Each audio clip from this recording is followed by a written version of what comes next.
তো welcome student to my new video. আজকে আমরা যে বিষয়টা নিয়ে আলোচনা করব তোমাদের এইচএস ফিজিক্সের এবিটি অর্থাৎ 2025 সালের পেজ নম্বর 69। দেখো আমি এখানে লিখে দিয়েছি, সেই 69 পেজ নাম্বারের সম্পূর্ণ আলোচনা করব। অর্থাৎ এই ভিডিওর মধ্যে তোমরা পেজ নাম্বার 69-এর পুরোপুরি সম্পূর্ণ সমাধান পেয়ে যাবে। যে থিওরিগুলো শুধুমাত্র বইয়ে আছে সেই থিওরিগুলো বাদ দিয়ে যত কোশ্চেন আছে অঙ্ক সহ section A, section B, group C, group D অর্থাৎ 70 নম্বরের মধ্যে টোটাল আমি 55 থেকে 60 নম্বর অ্যান্সার করে দেবো, শুধুমাত্র বইয়ে যেই থিওরিগুলো আছে সেই থিওরিগুলো বাদে। এবং তোমাদের সময় বাঁচানোর জন্য আমার হ্যান্ড রিটেন নোটে আমি অ্যান্সার করে দিয়েছি। প্রত্যেকটা কোশ্চেন শুধু আমি বুঝিয়ে দিয়ে চলে যাব, তোমরা ভালো করে মন দিয়ে শুনবে, অ্যান্সারগুলো খাতায় ঢুকে নিবে। নাহলে যদি কথাগুলো যদি না শুনো, ভিডিওটা যদি স্কিপ করে চলে যাও, তাহলে তোমরা একটা কোশ্চেনও ঠিকঠাক বুঝতে পারবে না। সেটটা দারুণ সেট। পরীক্ষার পার্সপেক্টিভ থেকে এই সেটটা যদি প্র্যাকটিস করো তোমাদের অনেক রিভিশন হয়ে যাবে। তো আমার হ্যান্ড রিটেন নোটটা আমি শুধু বুঝিয়ে দিয়ে চলে যাব, যাতে আমি আধ ঘন্টা বা 45 মিনিটের মধ্যে সম্পূর্ণ সেটটা করাতে পারি এবং তোমাদেরও সময় বাঁচবে, আমারও সময় বাঁচবে। তো যারা যারা চ্যানেল নতুন আসছো তারা অবশ্যই চ্যানেলটিকে লাইক করে দাও, শেয়ার করে দাও, সাবস্ক্রাইব করে দাও। চলো শুরু করা যাক আজকের প্রথম ভিডিওর প্রথম কোশ্চেন। আচ্ছা, 1 নম্বর যে প্রশ্নটা বলেছে, 1 নম্বর বলছে কোনটি একটি আহিত কণার আধান হতে পারে না। তো এটার অ্যান্সার করার জন্য দেখো আমরা এখানে করে দিয়েছি একেরটা। এখানে আছে যে একটি ইলেকট্রন এর আধান 1.6 ইন্টু 10⁻⁻19 কুলম। আহিত কণা এটা হচ্ছে একটা ইলেকট্রনের আধান এবং 1.6-এ যদি সরল গুণিতক হয় তবেই সেই আধানগুলি অস্তিত্ব আছে। এবং তোমরা এখানে বি অপশানে যেটা আছে 1.9, এই 1.9টা যেহেতু 1.6-এর সরল গুণিতক নয়, সুতরাং এই আধানটা হতে পারে না। তাহলে এক্ষেত্রে অ্যান্সারটা তোমাদের হয়ে যাবে। অ্যান্সারটা কত হয়ে যাবে? তোমাদের অপশান বি হচ্ছে সঠিক অ্যান্সার হয়ে যাবে। মাথায় ঢুকেছে? তাহলে এখানে তোমরা এই অ্যান্সারটা করে নিবে 1.9 ইন্টু 10⁻⁻20 কুলম। আচ্ছা, নেক্সট কোশ্চেন আমাদের কি বলেছে? 2 নম্বর প্রশ্নটা বলেছে আমাদের, দেখো R1 এবং R2 ব্যাসার্ধের দুটি আহিত ধাতব গোলকের আধানের তলমাত্রিক ঘনত্ব একই। আধানের তলমাত্রিক ঘনত্ব একই, তাহলে তাদের আধানের অনুপাত কত হবে? তো প্রথম কোশ্চেনে যেটা অ্যান্সার পেয়ে গেলাম আমরা, অপশান বি হচ্ছে সঠিক অ্যান্সার। আচ্ছা, দ্বিতীয় কোশ্চেনটা আধানের তলমাত্রিক ঘনত্ব একই হলে তাদের আধানের অনুপাত জানতে চেয়েছে। তো এটার ক্ষেত্রে দেখো যে কোশ্চেনটা বলেছে তোমাদের দুয়েরটা আধানের তলমাত্রিক ঘনত্ব একই। তো তলমাত্রিক ঘনত্ব একই মানে হচ্ছে সিগমা ইকুয়াল টু কিউ আপন এ। এখান থেকে আমরা Q by pi R square এই অ্যান্সারটা পেয়ে যাচ্ছি। তো এখান থেকে আমরা দুটো সিগমা ওয়ান আর সিগমা যদি তুলনা করি, এখানে সিগমা ওয়ান আর সিগমা টু এই দুটো তুলনা করলে আমরা পেয়ে যাবো কিউ ওয়ান আর ওয়ান স্কোয়ার, এবং এটা উল্টে যাবে। এবং এখান থেকে এই যে আধানের তলমাত্রিক ঘনত্বটা সেম বলে দিয়েছে, তাহলে এটা কাটাকাটি করে 1 পেয়ে যাব আমরা। এখান থেকে কিউ ওয়ানের নিচে Q two equal to R two square R one square. তাহলে এখান থেকে আধান দুটির অনুপাত আমরা কত পেয়ে গেলাম? আধান দুটির অনুপাত পেয়ে গেলাম আমরা Q one upon Q two R equal to R one square minus R two square. তাহলে এখান থেকে সঠিক অ্যান্সার তোমাদের হয়ে যাবে অপশান সি হয়ে যাবে সঠিক অ্যান্সার। অপশান সি হয়ে গেল সঠিক। 3 নম্বরের যে কোশ্চেনটা দিয়েছে, এখানে একটা সার্কিট দিয়েছে, বলছে 10 ওহম রোধের মধ্য দিয়ে প্রবাহ মাত্রা কত হবে। তো দুটোই যেহেতু গ্রাউন্ড করা, তাহলে দুটোই যদি আমরা এরকম লাইন দিয়ে জুড়ে দিই, তাহলে আমরা এখান থেকে রোধটা পাচ্ছি 10 ওহম আর ভোল্টেজটা আমরা এখান থেকে পাচ্ছি 15 ভোল্ট। তো এখান থেকে 10 ওহম রোধের মধ্য দিয়ে প্রবাহ মাত্রার মান হবে আই ইকুয়াল টু ভি আপন আর। তাহলে এখান থেকে ভি এর মানটা আমরা কত বসিয়ে দিচ্ছি? ভি এর মানটা আমরা 15 এবং রোধের মানটা 10 এত অ্যাম্পিয়ার। তাহলে এখান থেকে সঠিক অ্যান্সার কত হয়ে যাবে? 1.5। তাহলে অপশান হচ্ছে সি এরটা রাইট অ্যান্সার হয়ে যাবে। আচ্ছা, নেক্সট 4 কোশ্চেনটা দেখো, আই অ্যাম্পিয়ার কারেন্ট যাচ্ছে এবং এল মিটার দৈর্ঘ্যের একটা রিজু পরিবাহী তারকে বাঁকিয়ে অর্ধবৃত্তাকার আকার দেওয়া হয়েছে। কীরকম আকার দেওয়া হয়েছে? অর্ধবৃত্তাকার আকার দেওয়া হয়েছে। তাহলে অর্ধবৃত্তের কেন্দ্রে চৌম্বক ক্ষেত্র কত উৎপন্ন হবে? তো এই অঙ্কটা দেখো আমি এখানে তোমাদের ছবি এঁকে দিয়েছি। ছবিটা হচ্ছে যে, এক সেকেন্ড, এখানে দেখো ছবিটা তোমাদের এখানে যদি আমরা দেখাই যে অর্ধবৃত্ত তারটাকে বাঁকিয়ে, এখানে 4 কোশ্চেনটা দেখো, ওর যে তারটাকে আমরা বাঁকিয়েছি এবং তারটাকে বাঁকিয়ে এই যে এল দৈর্ঘ্যের তার এবং এটাকে বাঁকিয়ে একটা বৃত্তাকার আকার দিয়েছি এবং বৃত্তাকার আকারটার ব্যাসার্ধটা আমি আর ধরে নিয়েছি। সুতরাং এর হচ্ছে পরিধি হয়ে যাবে পাই আর। তাহলে এখানে এল এর সাথে এর সম্পর্ক কি? এল ইকুয়াল টু পাই আর। এখান থেকে আর এর যে ভ্যালু অজানা রাশিটা এল এল আপন পাই। এবার আমরা জানি একটা সার্কেল বা এখানে বৃত্তের জন্য, একটা বৃত্তের জন্য কেন্দ্রে প্রাবল্যের রাশিমালা কি হয়? Mu zero I by two R. তাহলে অর্ধবৃত্তের জন্য কি হবে? এর অর্ধেক হবে। তাহলে mu zero I upon two আরকে আমরা হাফ দিয়ে গুণ করে দিয়েছি। তাহলে এখান থেকে যে ভ্যালুগুলো আমরা জানি মিউ জিরো ইন্টু আয়ের মান আই এবং হাফ হাফ রয়ে গেছে 2, আর এর মানটা আমরা বসিয়ে দিয়েছি এল আপন পাই, এবং এখান থেকে মিউ জিরোর ভ্যালু আমরা বসিয়েছি 4 পাই ইন্টু 10⁻⁻7, পাইটা ওপরে উঠে গেছে এবং কাটাকাটি করে শেষ অবধি আমরা যে অ্যান্সারটা পেয়েছি বি এর মানটা আমরা পেয়ে গেছি পাই স্কোয়ার আই আপন এল ইন্টু 10⁻⁷, অর্থাৎ তোমাদের অপশান এরটা সঠিক অ্যান্সার। আচ্ছা, তাহলে এখান থেকে আমরা কোন অ্যান্সারটা সঠিক অ্যান্সার পেয়েছি? অপশান এরটা। তাহলে এখান থেকে এই যে অ্যান্সারটা তোমাদের সঠিক, বোঝা গেছে, পাই স্কোয়ার আই আপন এল ইন্টু 10⁻⁷। আচ্ছা, নেক্সট যে প্রশ্ন বলেছে 5এরটা, একটি এম ভর ও কিউ আধান বিশিষ্ট আর ব্যাসার্ধের বৃত্তাকার কক্ষপথে ভি বেগে গতিশীল হলে কে একটা আধান কিউ, ও যার আধান সে ভি বেগে গতিশীল হচ্ছে, তাহলে তার চৌম্বক দ্বিমেরু ভ্রামকের মান কত হবে? তো দেখো, চৌম্বক দ্বিমেরু ভ্রামকের মান বের করতে হলে আমাদেরকে কি বের করতে হবে? এখানে ফার্স্ট তোমরা সার্কিট নেগে নিবে। এখানে দেখো 5এর যে কোশ্চেনটা, 5এর কোশ্চেনটা আমরা এখানে একটা বৃত্তাকার পথে একটা হচ্ছে আধান যাচ্ছে, এর হচ্ছে আমরা ই আধান না দিয়ে কিউ আধান করে দিই, এবং যার ভেলোসিটিটা হচ্ছে ভি, এবং বৃত্তাকার পথের ব্যাসার্ধ হচ্ছে আর। তাহলে এখান থেকে যখন আধানটা ঘুরছে টাইম পিরিয়ডটা কত হবে? টাইম পিরিয়ড হয়ে যাবে 2 পাই আর আপন ভেলোসিটি ভি, এবং এর এরিয়াটা কত দেওয়া আছে? এরিয়া হচ্ছে পাই আর স্কোয়ার। তো আমরা কি জানি এবার, যেটা বের করতে বলে যে চৌম্বক দ্বিমেরু ভ্রামক, তো চৌম্বক দ্বিমেরু ভ্রামকের রাশিমালা হচ্ছে কারেন্ট ইন্টু হচ্ছে এরিয়া। তো কারেন্টের মান ই আপন টি বা আধান আপন হচ্ছে টি, তো ই এর জায়গায় তোমরা কিউব করে দাও, ইউ এর জায়গায় এখানে আমরা কিউ করে দিলাম, কিউ আপন টি ইন্টু পাই আর স্কোয়ার। তাহলে এখানে আমরা ভ্যালুটা বসালাম, টাইম পিরিয়ডের ভ্যালু বসিয়ে যে চৌম্বক দ্বিমেরু ভ্রামক এম এর রাশিমালা পেলাম হাফ কিউ ভি আর, তো অপশান ডি হয়ে যাবে তোমাদের সঠিক অ্যান্সার। বোঝা গেছে? অপশান ডি সঠিক অ্যান্সার। আচ্ছা, নেক্সট প্রশ্ন, তাহলে এখান থেকে কোন অ্যান্সারটা সঠিক হয়ে যাচ্ছে আমাদের? Option D, half of Q V R, এখান থেকে half of Q V R. বোঝা যাচ্ছে? নেক্সট 6এর প্রশ্নটা বলছে একটি কুণ্ডলীর মধ্য দিয়ে প্রবাহমাত্রা 0.05 সেকেন্ড সময়ের ব্যবধানে +2 অ্যাম্পিয়ার থেকে -2 অ্যাম্পিয়ারে পরিবর্তিত হচ্ছে, এবং কুণ্ডলীর প্রান্তে 8 ভোল্ট তড়িৎচালক বল আবিষ্ট হচ্ছে। তাহলে ওই কুণ্ডলীর সাবেশাঙ্কের মান জানতে চেয়েছে। তো 6এর অঙ্কটা যদি আমরা সমাধান করতে যাই, দেখো 6এর অঙ্কটার ক্ষেত্রে এখানে আমি করে রেখেছি, দেখো 6 যে ভ্যালুগুলো দিয়েছে আমাদের, কারেন্টের পরিবর্তনটা কত, তাহলে final current minus initial current -2 ampere থেকে +2 অ্যাম্পিয়ার, তাহলে এখানে -4 অ্যাম্পিয়ার কারেন্টের পরিবর্তন হচ্ছে। সময়টা কত? সময়টা হচ্ছে 0.05 সেকেন্ড, এটা পরিবর্তন হচ্ছে। এবং আমরা এই তড়িৎচালক বলের ফর্মুলা হয় E equal to -L into DI upon DT. বোঝা গেছে? এবং ই এর মান 8 দিয়ে দিয়েছে তোমাদের কোশ্চেনে, এল এর মানটা আমাদেরকে বের করতে হবে, ডিআই বাই ডিটির মান আমরা বসিয়ে দিলাম, এবং এখান থেকে ক্যালকুলেশন করে যে সাবেশাঙ্কের মান কত পেলাম? 0.01 হেনরি। তাহলে এখান থেকে সঠিক অ্যান্সার কোনটা হয়ে গেল? সঠিক অ্যান্সার হয়ে গেল আমাদের অপশান বি, অথবা অপশান বি এরটা এখান থেকে সঠিক অ্যান্সার 0.01 হেনরি। আচ্ছা, নেক্সট 7এর কোশ্চেন, একটা সার্কিট দিয়েছে এবং চিত্রে প্রদর্শিত যে ভোল্টেজটা আছে এই ভোল্টেজের আরএমএস মান কত? তো 7এর অঙ্কটা যদি আমি করি, এখানে দেখো শর্টকাট ফর্মুলা ভি আরএমএস মান যদি বের করি, তাহলে এর টোটাল ফর্মুলা করবে √ওভার করে দিবে, √ওভার যে হাই পিক ভোল্টেজ আছে এইখান থেকে যে পিক ভোল্টেজটা আছে ভি জিরোর হোল স্কোয়ার করে দিবে, এবং যতটা টাইমে অন হয়েছে, আচ্ছা এখানে সার্কিটের টাইমটা ভুল দেওয়া আছে, এই যে এই টিটা হয়ে যাবে এখানে টি, আর এই যে এইখানে অন টাইমটা হয়ে যাবে টি আপন 2, তোমাদের কোশ্চেনটা ভুল দিয়েছে। এবং যেটুকু টাইমে অন হয়েছে তাহলে টি/2 টাইমে এটা অন হয়েছে, এবং টোটাল টাইম পিরিয়ড কত? দেখো মনে মনে যদি এইটা সম্পূর্ণ হবে, নিচের দিকে নেমে এসে টি এতে কমপ্লিট হবে, এবং টোটাল টাইমটা হচ্ছে টি। তাহলে এখান থেকে ভ্যালুটা আমাদের কত হয়ে যাবে? ভ্যালুটা হয়ে যাবে ভি জিরো আপন হচ্ছে √2। এটা হচ্ছে তোমাদের শর্টকাট ফর্মুলা। শর্টকাট ফর্মুলা আমি এখানে লিখে দিয়েছি, দেখে নাও শর্টকাট ফর্মুলাটা কি। এইখানে তোমাদের যে শর্ট টিপস, এইটা হচ্ছে তোমাদের কারেক্ট ছবি, আমি ছবিটা এঁকে দিয়েছি। তো শর্ট টিপস হচ্ছে ভিআরএমএস এর formula V maximum whole square on time upon total time. তো এখান থেকে ভিআরএমএস এর ভ্যালুটা পাচ্ছি V zero upon √2, option C হয়ে যাবে সঠিক অ্যান্সার। তাহলে এখান থেকে তোমাদের option C, option V zero upon √2 সঠিক। বোঝা গেছে? আচ্ছা, নেক্সট যে প্রশ্নটা আছে দেখো তোমাদের 8এরটা, গামা রশ্মি, এক্স রশ্মি এবং অতিবেগুনি রশ্মি এর কম্পাঙ্ক এ বি সি হলে কোনটা সঠিক হবে? এ সবার চেয়ে বেশি, তো option A greater than B. আচ্ছা, এটা হবে নি। আচ্ছা, এ বি এর চেয়ে বেশি এবং বিটা আবার সি এর থেকে বেশি, তাহলে অপশান বি হয়ে যাবে তোমাদের সঠিক অ্যান্সার। তাহলে এখান থেকে যে রাইট অ্যান্সারটা আমরা পেয়ে যাবো, রাইট অ্যান্সারটা পেয়ে যাবো অপশান বি। বোঝা গেছে? আচ্ছা, নেক্সট পরবর্তী প্রশ্ন তোমাদের,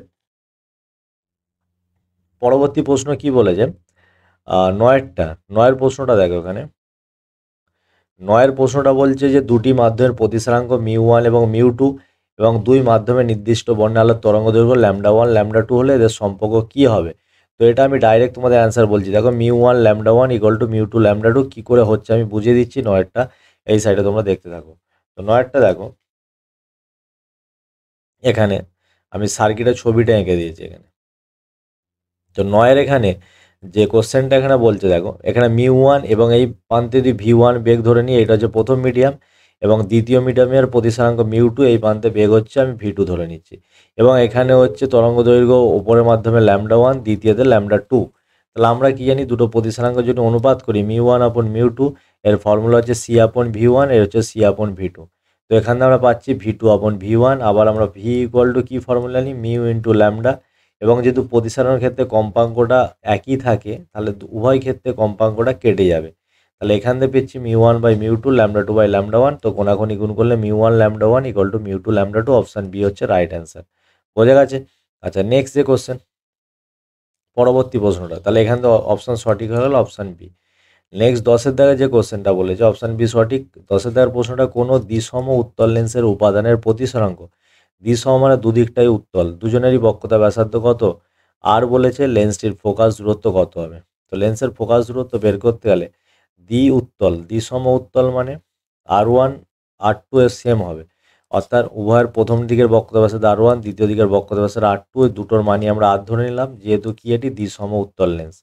এবার প্রতিসরাঙ্কের যে ফর্মুলা, সেখান দিয়ে ফোকাস দৈর্ঘ্য 1/f = μ-1 1/r1 1/r2। মিউ এর মানটা দিয়ে দিচ্ছি 1.5 -1। আচ্ছা, R1টা কত হয়ে যাবে, R1টা দিয়ে আমরা প্লাস আর ধরি, আর এখান থেকে R2টা কত হয়ে যাবে, R2টা হয়ে যাবে -r। তো এখানে আমরা ভ্যালু বসিয়েছি, যেহেতু দুজন দুদিকে হবে, একজনের এই দিকে হবে আর একজনের যেহেতু এই দিকে হবে, বোঝা গেছে? সেই জন্য দুটো চিহ্ন দুরকম হবে। এখানে যদি ভ্যালু বসাই তাহলে এফ এর মানটা আমরা লাস্ট অবধি কত পেয়ে যাচ্ছি, আর তাহলে ফোকাস দৈর্ঘ্য কত, ফোকাস দৈর্ঘ্য অপশান সি হচ্ছে সঠিক অ্যান্সার। তাহলে অপশান সি হয়ে যাবে সঠিক অ্যান্সার, ফোকাস দৈর্ঘ্য। আচ্ছা, পরবর্তী প্রশ্ন 11টা কি বলছে, প্লাঙ্ক ধ্রুবক এইচ এবং তরঙ্গ দৈর্ঘ্য 0.01 অ্যাংস্ট্রম হলে এই কণার ভরবেগ কত হবে। তো দেখো 11 যে অ্যান্সারটা, ভরবেগ জানতে চেয়েছে আমাদের। তো ভরবেগের যে ফর্মুলা, ভরবেগ = λ = h/p, এখান থেকে p = h/λ। এখানে আমরা 1 অ্যাংস্ট্রম = 10⁻10 মিটার জানি, এইচ এর মান রেখে দিলাম, আর তরঙ্গ দৈর্ঘ্যের যে ভ্যালুটা আমাদের দিয়ে দিয়েছে সেই ভ্যালুটা আমরা বসিয়ে দিয়েছি। তো এখান থেকে ভরবেগের ফর্মুলা মান পেয়ে যাচ্ছি p = 10⁻13 × h। এইচ এর মানটা যেহেতু অপশানে বসানো নেই তাই আমরা বসাইনি, তাহলে সঠিক অ্যান্সার 10⁻13 × h। দেখো কোন অপশানটা সঠিক হচ্ছে। তো অপশান সঠিক হচ্ছে অপশান ডি এরটা হচ্ছে সঠিক। আচ্ছা, নেক্সট যে প্রশ্ন আছে, 12টা একটি পরমাণুর কোনো কক্ষপথে একটি ইলেকট্রন, একটি পরমাণুর কোনো কক্ষপথে একটি ইলেকট্রনের মোট শক্তি দিয়ে দিয়েছে। কী দিয়েছে? মোট শক্তি -3.4 ইলেকট্রন ভোল্ট। এর গতিশক্তি জানতে চেয়েছে এবং স্থির শক্তি জানতে চেয়েছে। তো 12 অঙ্কের যেটা অ্যান্সার হয়ে যাবে, দেখো আমরা কি জানি 12 অঙ্কের ক্ষেত্রে, একটা ইলেকট্রনের ক্ষেত্রে তার যদি গতিশক্তিটা ইকে হয় এবং স্থির শক্তিটা ইটি হয় এবং মোট শক্তিটা যদি ইপি হয়, তাদের মধ্যে সম্পর্ক হচ্ছে এটা। বোঝা যাচ্ছে তাদের মধ্যে কি সম্পর্ক, ইকে = ইটি = ইপি/টি। অর্থাৎ কাইনেটিক এনার্জি যা হবে পোটেনশিয়াল এনার্জির মানটাও তাই হবে, এবং এই কাইনেটিক এনার্জির মান যা হবে টোটাল এনার্জির মানটাও তাই হবে, এবং পোটেনশিয়াল এনার্জিকে 2 দিয়ে ভাগ করে এদের মধ্যে একটা রিলেশন, এবং কাইনেটিক এনার্জিটা সবসময় পজিটিভ হবে, আর বাদবাকি দুটো ইটিও নেগেটিভ হবে এবং পোটেনশিয়াল এনার্জিটাও কী হবে, নেগেটিভ হবে।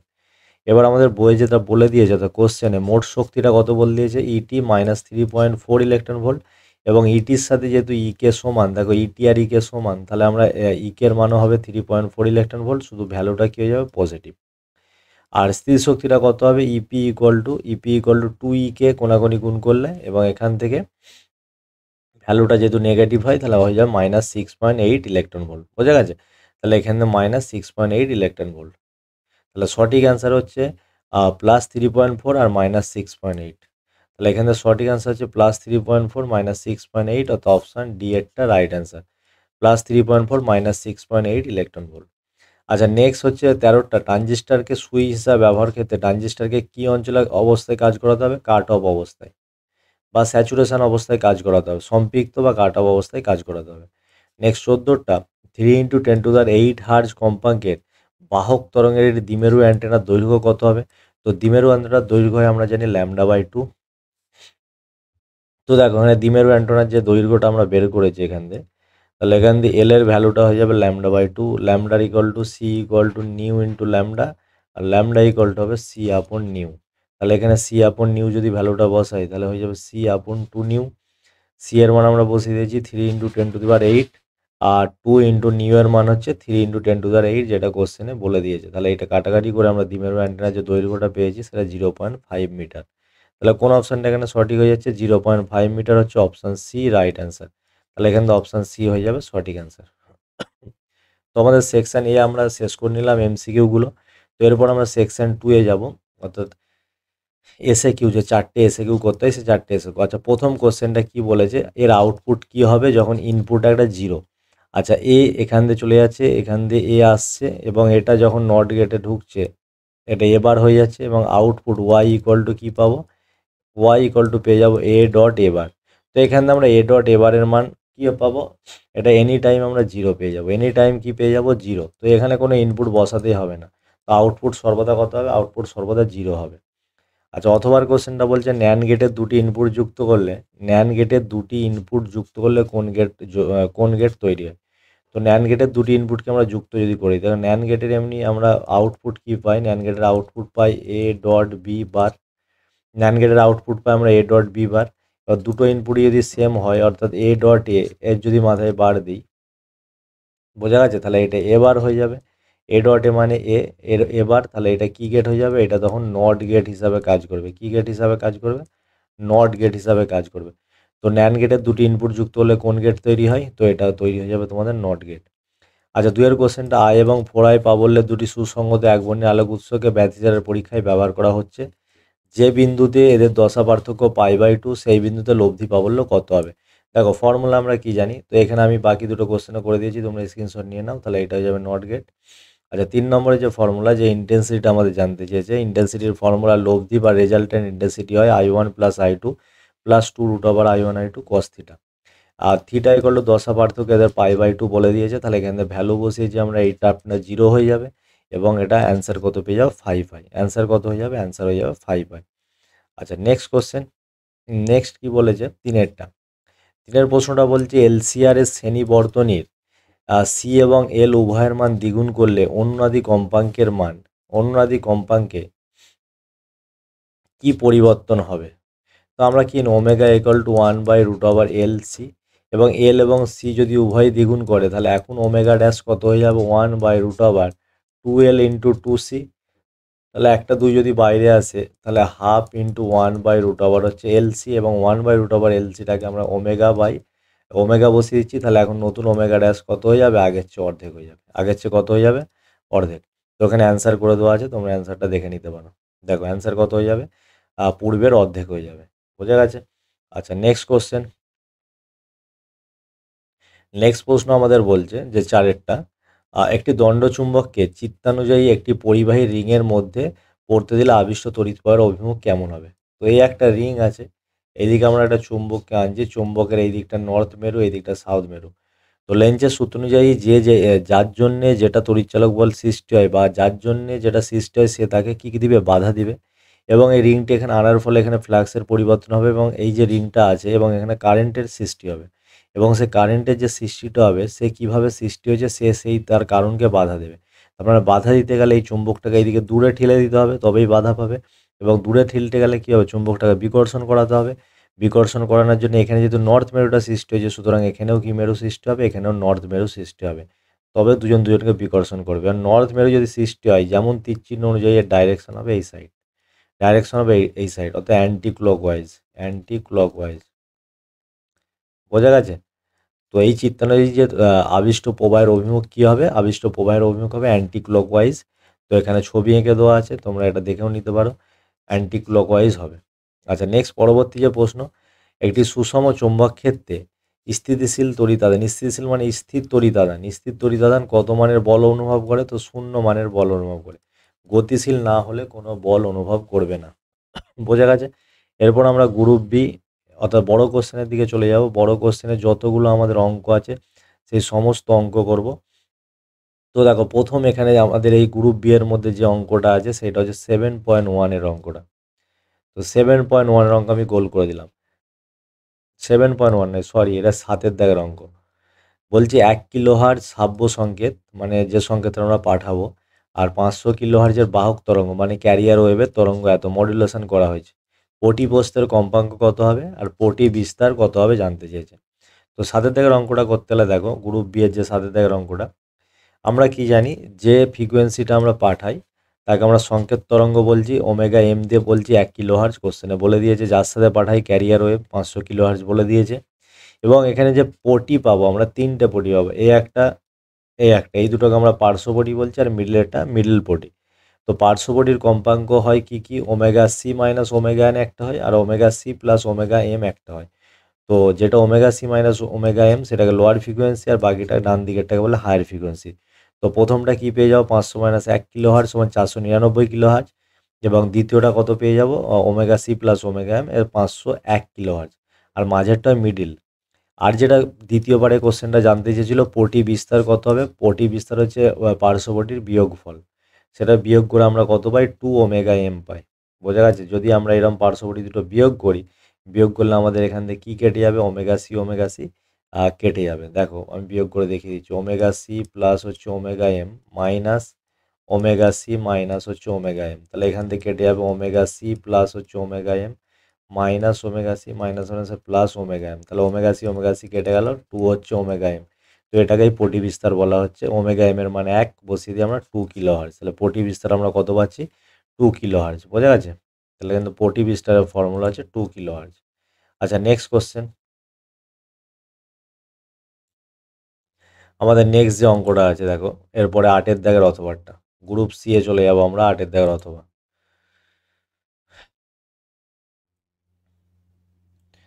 আচ্ছা এখানে 8-এর দাগের অথবাটা অর্থাৎ কোনটা জানতে চেয়েছি, একটি সুষম তড়িৎ ক্ষেত্রটা, এই অঙ্কটা।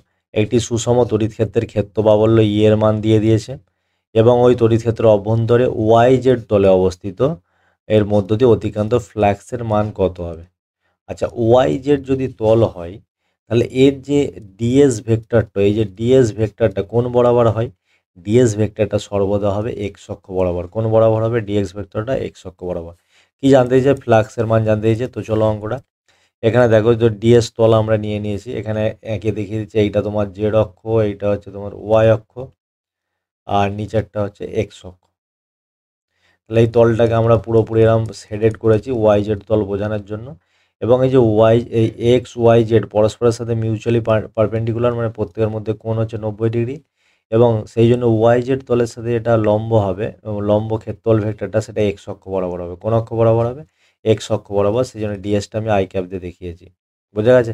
তাহলে ফ্লাক্স জানতে চেয়েছে ই ডট ডিএস, তো ইয়ের সাথে ডিএস যখন আমরা ডট প্রোডাক্ট করব, তখন যে এরিয়ার মানটা দেওয়া ছিল 20 মিটার স্কোয়ার, তার সাথে আমরা শুধুমাত্র আই ক্যাপ দেবো। বোঝা গেছে?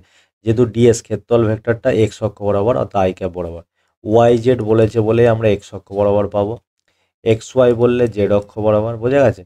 আর যেমন যেমন ঘুরিয়ে একটা বাদ দিয়ে অন্যটা পেয়ে যাবো। তো ডট প্রোডাক্ট করলে আমাদের যে ফ্লাক্সের মান এত ভোল্ট মিটার, 120 ভোল্ট মিটার আমরা অ্যান্সার পাবো। বোঝা গেছে? আচ্ছা নেক্সট প্রশ্ন কি বলেছে আমাদের, নেক্সট আমরা এখানেই চলে যাব। এই যে 9-এর কোশ্চেনটা বলেছে পাশের বর্তনীতে, 9-টা দেখো, পাশের যে বর্তনীতে আছে যে ধারকের আধান আর ধারকের সঞ্চিত শক্তির পরিমাণ আমাদেরকে নির্ণয় করতে হবে। এই সার্কিটটা দিয়েছে, তো এই যে সার্কিটের ধারকটা আছে, এই ধারকের সঞ্চিত শক্তি এবং যে আধান কত আছে সেটা আমাদেরকে নির্ণয় করতে হবে। তো দেখো সেটা নির্ণয় করতে হলে আমরা ছবিটা এঁকে নিয়েছি।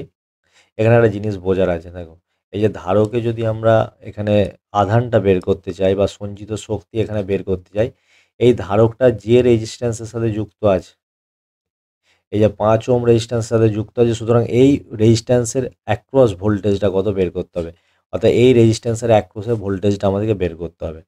তো তার আগে ভোল্টেজটা বের করার আগে আমরা দেখে নিই রোধগুলো কিসে আছে শ্রেণীতে। তো তুল্য রোধ হয়ে যাবে 20 ওহম। তো এইখানের মধ্যে যে কারেন্টটা প্রবাহিত হবে আয়ের মানটা কত, 3/10 অ্যাম্পিয়ার। এই সার্কিটের মধ্যে যে কারেন্টটা যাবে 3/10 অ্যাম্পিয়ার পেয়ে গেলাম। অতএব এই যে 5 ওহম রোধের প্রান্তে বিভব প্রভেদ কত হবে, 5 ইন্টু কারেন্টের ফর্মুলা 3/10 এত ভোল্ট পেয়ে গেলাম। তাহলে ভি যখন পেয়ে গেলাম, এবার আমরা আধানও পেয়ে যাব, আর কি কি পেয়ে যাব, সমস্ত কিছুই পেয়ে যাব। দেখো আধান, আমি এটা ক্লিয়ার করে দিই এই পেজটা। দেখো তাহলে এখান থেকে আধানের মানটা কত হয়ে যাবে, এখানে আমি লিখে দিয়েছি যেহেতু ধারকের সঞ্চিত আধান এবং সঞ্চিত শক্তি বের করতে গেলে ধারকটির সাথে যুক্ত রোধের প্রান্তে বিভব নির্ণয় করতে হবে। তো বিভব আমরা এখান থেকে কত পেয়েছি, 15/10 ভোল্ট। তাহলে সঞ্চিত আধান কত হবে ধারকে, তো ধারকের সঞ্চিত আধান Q equal to CV. C এর মান বসিলাম, ভি এর মান বসিয়ে দিলাম, এত মাইক্রোফ্যারাড অ্যান্সার হয়ে গেল। এবং সঞ্চিত শক্তি হাফ সিভি স্কোয়ার, সি এর মান আর ভি এর মান বসিয়ে দিলাম, এত মাইক্রোজুল অ্যান্সার হয়ে গেল। বোঝা গেছে? তো ইজি কোশ্চেন ছিল, তেমন কোনো ঘাবড়ানোর কিছু নেই। আচ্ছা, পরবর্তী যে প্রশ্নটা আছে, এরপর যে পরবর্তী যে অঙ্কটা দেখো, এই পেজে আর কোনো অঙ্ক নেই। এবার নেক্সট পেজে আমরা চলে যাই। নেক্সট পেজে এখানে হচ্ছে, এখানে একটা অঙ্ক আছে, এটা তোমাদের দেখো এইখানে, যে কোনো 10-এর দাগের অথবাটা, এটা হচ্ছে 10-এর দাগের অথবাটারই অঙ্ক। 10-এর দাগের যে কোনো স্থানে ভূচুম্বক ক্ষেত্রের উলম্ব উপাংশ অনুভূমিক উপাংশের কত, √3 গুণ, তাহলে ওই স্থানে বিনতি কোণ কত।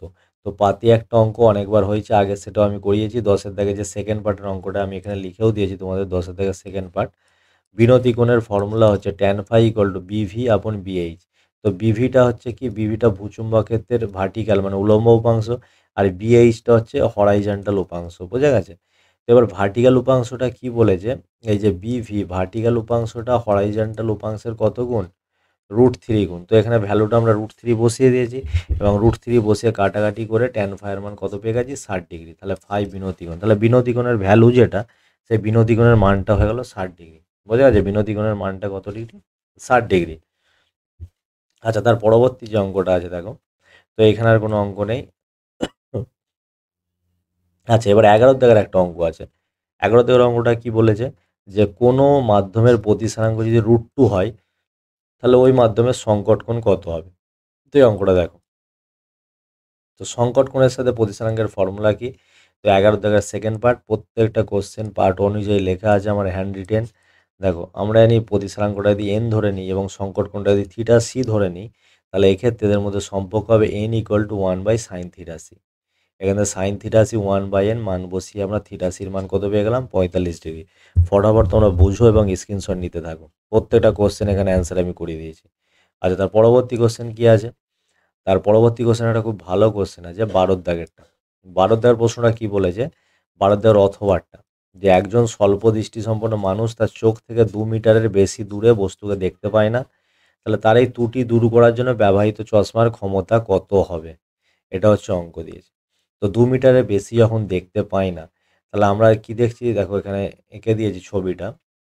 বস্তু যেখানেই থাক, ধরো এখানে হচ্ছে বস্তু অসীমে আছে, তো সে অসীমে থাক বা বস্তু যেখানেই থাক, প্রতি মোটা তার চোখের সামনে কত মিটার দূরে গঠিত হবে, 2 মিটার দূরেই গঠিত হবে।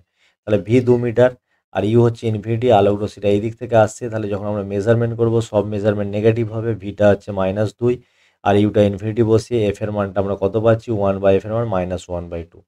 এবং সে লেন্সের ক্ষমতা জানতে চেয়েছে, তো ক্ষমতার formula P equal two 1/f। তাহলে পি এর 1/f -1/2 এত ডায়াপ্টার, তাহলে সঠিক অ্যান্সার পেয়ে গেলাম -0.5 ডায়াপ্টার। এবং আমি আগে লিখে দিয়েছি এই ত্রুটিটা কি, মায়োপিয়া রোগে ভুগছে, সেই জন্য সে কাছের জিনিস দেখতে পাচ্ছে, দূরের জিনিস দেখতে পাচ্ছে না। এবং এটাকে চেঞ্জ করতে আমরা কী লেন্স ব্যবহার করব, অবতল লেন্স, যেটা আমরা মুখস্থ করতাম বা থিওরি দ্বারা বুঝতাম। তো এখান থেকে তোমরা দেখো ভ্যালু মাইনাস এসেছে, মানে এটা কী লেন্স হয়ে যাবে, অবতল লেন্স। তাকে যদি ইউজ করানো হয় -0.5 ডায়াপ্টারের, তাহলে সে 2 মিটারেরও আরও দূরের বস্তুকে সে দেখতে পাবে। আচ্ছা, নেক্সট কোশ্চেন কি বলেছে, নেক্সট প্রশ্ন আমাদের যেটা বলেছে, এখানে ইয়ংয়ের দ্বিরেখাচিত্রটা পরীক্ষায়, 10-এর দাগের এই 12 দাগেরই সেকেন্ড পার্টের আরেকটা 3 নম্বর পার্ট আছে। ইয়ংয়ের দ্বিরেখাচিত্র পরীক্ষায় পটিপ্রস্থ মানে কার মান দেওয়া আছে, বিটার মান, ঝালর প্রস্থ, দশম উজ্জ্বল পটি আর দ্বিতীয় অন্ধকার পটির মধ্যে দূরত্ব কত হবে। তো দশম উজ্জ্বল পটি এবং দ্বিতীয় অন্ধকার পটির মধ্যে দূরত্ব। তো 12 দাগের সেকেন্ড পার্টের আরেকটা অঙ্ক ছিল দেখো এখানে। তো ঝালর প্রস্থটা এখানে দিয়ে দিয়েছে কত, ঝালর প্রস্থটা বিটার মান দিয়ে দিয়েছে। বিটার মানটা λ/d/d, এখানে আমরা বসিয়ে দিলাম 10 মিলিমিটার। আচ্ছা, এনতম উজ্জ্বল পটির জন্য শর্ত পাই আমরা n λ/d/d, এখানে nটা 1 থেকে শুরু হয়। বড় হাতের ডিটা হচ্ছে ছিদ্র থেকে স্ক্রিনের মধ্যে দূরত্ব, আর ছোট হাতের ডিটা হচ্ছে এই যে দুটো ছিদ্রের মধ্যে দূরত্ব, আর ল্যামডাটা হচ্ছে তরঙ্গ দৈর্ঘ্য। আচ্ছা, দশম উজ্জ্বল পটির জন্য n এর মান আমরা 10 বসালাম। আচ্ছা, এনতম অন্ধকার পটির ফর্মুলা হয় 2n-1 ইন্টু λ/d/2d। তাহলে সেকেন্ড ডার্ক পয়েন্টের জন্য ডিস্টেন্স কত হবে, এন এর মান আমরা 2 বসিয়ে দিলাম, λ/d/t। বোঝা গেছে? আচ্ছা, এবার যদি এই যে পুরো ভ্যালুটা ঝালর প্রস্থের সাথে সমান হয়, কার সাথে সমান হয়? ঝালর প্রস্থের সাথে সমান হয়। এবার আমাদেরকে যেটা জানতে চেয়েছে যে এদের মধ্যে ডিসট্যান্স কত হবে? এদের মধ্যে ডিসট্যান্স কত হবে? অর্থাৎ 10 যে উজ্জ্বল পয়েন্ট আছে, অর্থাৎ y10 আমি এখানে লিখে দিয়েছি, দেখো y10, অর্থাৎ এখানে 10তম উজ্জ্বল বিন্দু এবং সেকেন্ড অন্ধকার পয়েন্ট, এদের মধ্যে যে ভ্যালুগুলো আমরা পেয়েছিলাম এখানে বিয়োগে বসিয়ে দিলাম। 10 - 3/2 ল্যামডা ডি আপন ডি। তো ল্যামডা ডি আপন ডি এর মানটা 10 মিলিমিটার বসিয়ে দিলাম, এটা 17/2, তাহলে এদের মধ্যে দূরত্ব হবে 85 মিলিমিটার। বোঝা গেছে? 85 মিলিমিটার। যারা ভাবছো যে স্পিড হয়ে যাচ্ছে, তাহলে তারা ব্যাক করে আরেকবার দেখে নাও। আচ্ছা, নেক্সট কোশ্চেন দেখো। নেক্সট হচ্ছে 13 দাগের অথবাটা।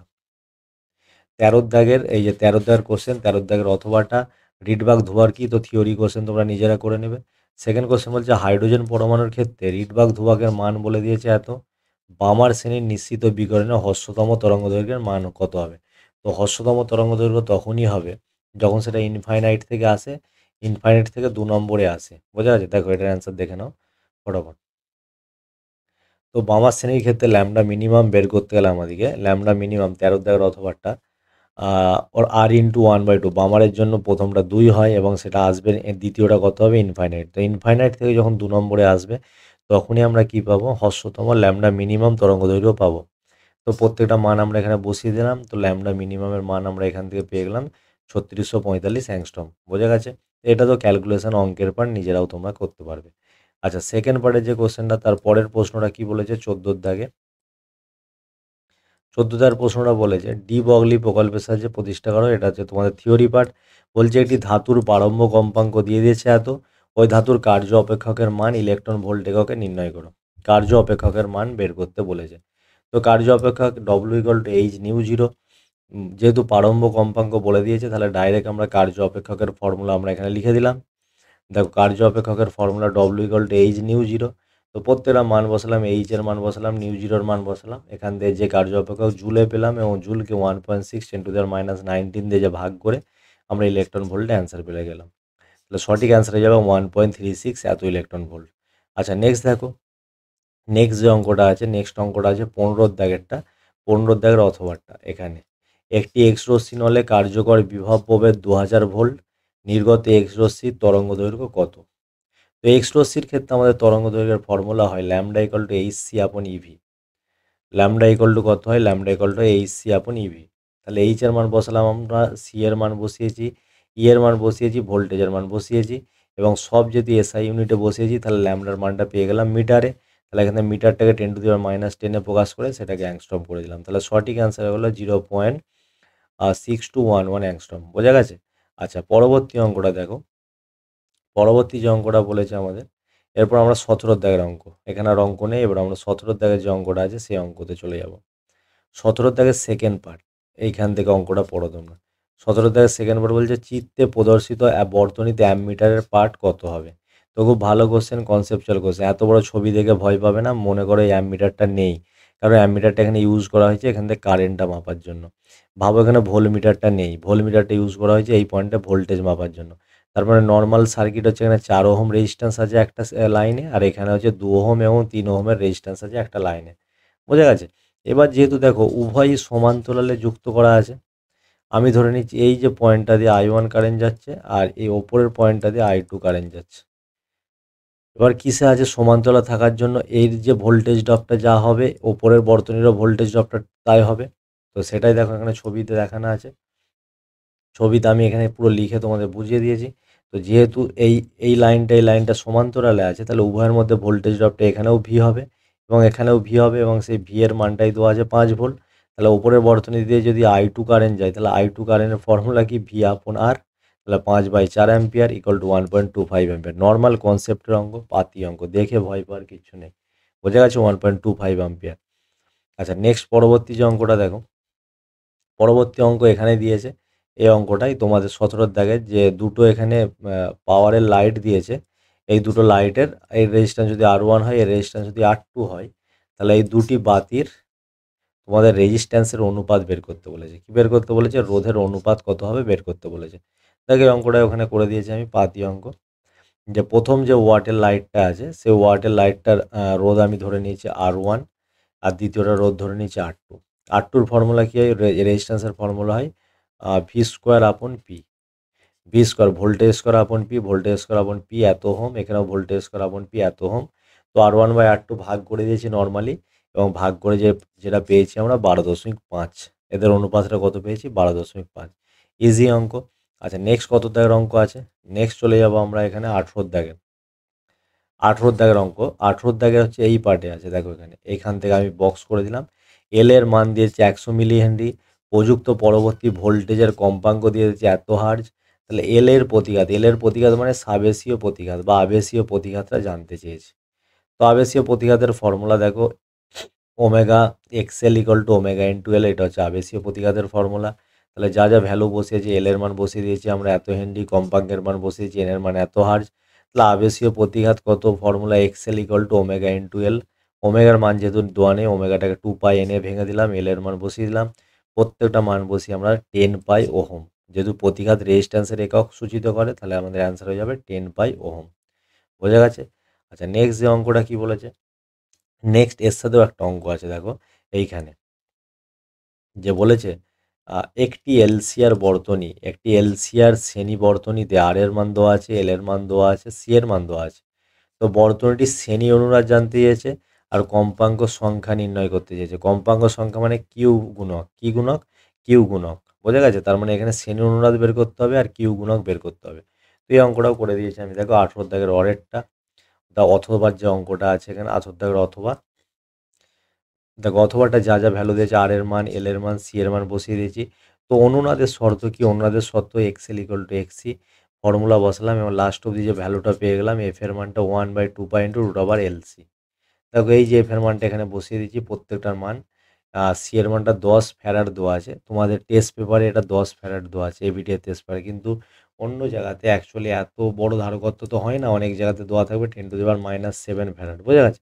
এখন যেহেতু এটা টেস্ট পেপারে এটা দেওয়া আছে, তো এটা ধরে আমি অ্যান্সারটা করিয়ে দিচ্ছি। তো এখান থেকে ভ্যালু বসিয়ে আমরা এফ এর যে ফ্রিকোয়েন্সি পাচ্ছি 0.159 এত হার্জ। তো সংখ্যাটা বা কিউ গুণকের ভ্যালুটা কত হবে, তো 1/r into root over L by C হচ্ছে কিউ গুণকের ভ্যালু। তো এখান থেকে অ্যান্সার বসিয়ে আমরা পাচ্ছি 8 ইন্টু 10⁻⁻4। খুব সহজ অঙ্ক। আচ্ছা পরবর্তী যে অঙ্কটা দিয়েছে, পরবর্তী অঙ্কটা আমাদের দিয়েছে দেখো এখানে, তারপরে নেক্সট এই অঙ্কটাই দিয়েছে। একটি বর্তনীতে তাৎক্ষণিক প্রবাহ মাত্রা এবং তাৎক্ষণিক বিভবের মান এত দিয়েছে, আয়ের মান দিয়েছে এত অ্যাম্পিয়ার, ভোল্টেজের মান এত ভোল্ট হবে, এটা অ্যাম্পিয়ার হবে না, এত ভোল্ট। তাহলে বর্তনীতে ব্যয়িত ক্ষমতার মান কত হবে, তো এটাও করিয়ে দিয়েছে। ব্যয়িত ক্ষমতা হচ্ছে আরএমএসে কত হয় তোমার এসি বর্তনীতে, এখানে 18 থেকে থার্ড পার্ট বলে আমি লিখে দিয়েছি এখানে। ব্যয়িত ক্ষমতা তোমার P equal to E0I0/2 into cos of phi. Cos phi হচ্ছে কারেন্ট এবং ভোল্টেজের মধ্যে দশা পার্থক্য, দুজনেরই ওমেগাটি সেম। দেখো এই পার্টটা দুজনেরই সেম, তাহলে দুজনের সেম মানে কি ফাইয়ের মান 0 ডিগ্রি। তাহলে পি এর মান E0 মানে হচ্ছে তোমার হচ্ছে 50, আর I0 মানে হচ্ছে 10/2 ভাগ করে আমরা এত ওয়াট পাচ্ছি, তাহলে সঠিক অ্যান্সার হয়ে যাবে 250 ওয়াট। এখান থেকে I0 কত, I0 হচ্ছে 10 অ্যাম্পিয়ার, আর ভি জিরো ইকুয়াল টু হচ্ছে E0 মানটা হচ্ছে 50 ভোল্ট। বোঝা গেছে? E0 মানটা 50 ভোল্ট। এটা ভালো বসিয়ে আমরা কত পাচ্ছি 250 ওয়াট। আচ্ছা নেক্সট যে অঙ্কটা আছে দেখো, এবার হচ্ছে 19-এর দাগের আমরা অঙ্ক চলে যাচ্ছি। 19-এর দাগে একটা অঙ্ক আছে, 19-এর দাগের এখানে সেকেন্ড পার্টের যে অঙ্কটা আছে, বলছে কোনো মাধ্যমের পথ পার্থক্য 5 ইন্টু 10⁻5 সেন্টিমিটার, দশা পার্থক্য দেওয়া আছে আর কম্পাঙ্ক দেওয়া আছে, তাহলে তরঙ্গের বেগ কত হবে জানতে চেয়েছে। তো এটা খুব সহজ কনসেপ্টের অঙ্ক, আমরা যদি নর্মালি দশা পার্থক্য আর পথ পার্থক্যের যে ফর্মুলা ফেলি, সেখান থেকে আমাদের ভ্যালুটা হয়ে যাবে। তো এখান থেকে দেখো 19-এর দাগের সেকেন্ড পার্ট এখানে লিখে দিয়েছি। তো আমরা দশা পার্থক্য পথ পার্থক্য সব লিখে দিয়েছি এখানে। তো ফর্মুলা এটা, দশা পার্থক্য ইকুয়াল টু 2 পাই/ল্যামডা ইন্টু পথ পার্থক্য। তাহলে এখান থেকে যে ল্যামডার ভ্যালুটা আমরা বসিয়ে দিলাম কত, lambda equal to 2 pi into delta X upon delta phi, এখানে সমস্ত ভ্যালু বসিয়ে দিলাম। ভ্যালু বসিয়ে ল্যামডার যে মানটা পেয়েছি 10 ইন্টু 10⁻⁻7 মিটার। সেন্টিমিটার থেকে মিটারে করতে হলে 100 দিয়ে আমাদের ভাগ করতে হয়। এবার এখানে যে বেগের মান জানতে চেয়েছে, তাহলে বেগের মান বের করতে গেলে আমরা কি করব, আমরা জানি V equal to N lambda. বেগের মান কত হয়, V equal to N lambda. এক সেকেন্ড এটা ক্লিয়ার করে দিই একটু। দেখো বেগের মান জানতে গেলে V equal to N lambda হয়।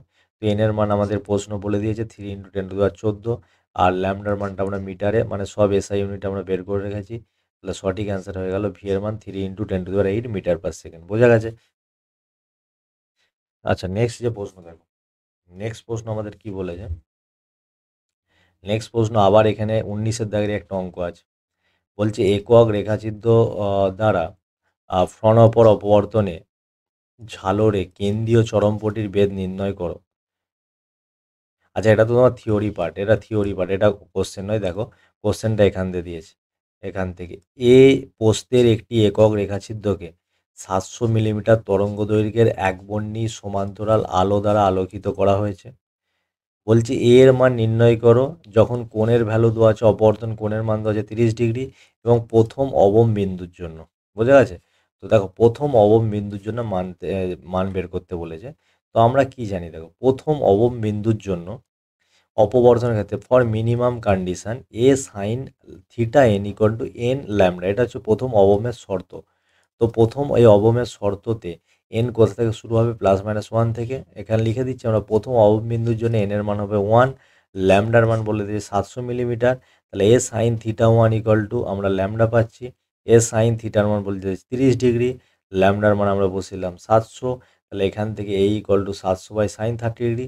তাহলে এর মান আমরা পেয়ে গেলাম 1400 মিলিমিটার। বোঝা গেছে? এই ছিল তোমাদের সম্পূর্ণ সেটের আলোচনা করলাম আমরা। অর্থাৎ 69 পেজের পুরোপুরি যতগুলো অঙ্ক, যতগুলো থিওরি আছে সমস্ত কিছু শেষ করে দিলাম। এর পরের দিন আমরা পরবর্তী সেট নিয়ে আলোচনা করব। যদি ভিডিওটা ভালো লেগে থাকে, তোমাদের ইনফরমেটিভ মনে হয়, তোমাদের উপকারে আসে, তাহলে অবশ্যই চ্যানেলটিকে লাইক করে দাও, শেয়ার করে দাও, সাবস্ক্রাইব করে দাও। ধন্যবাদ।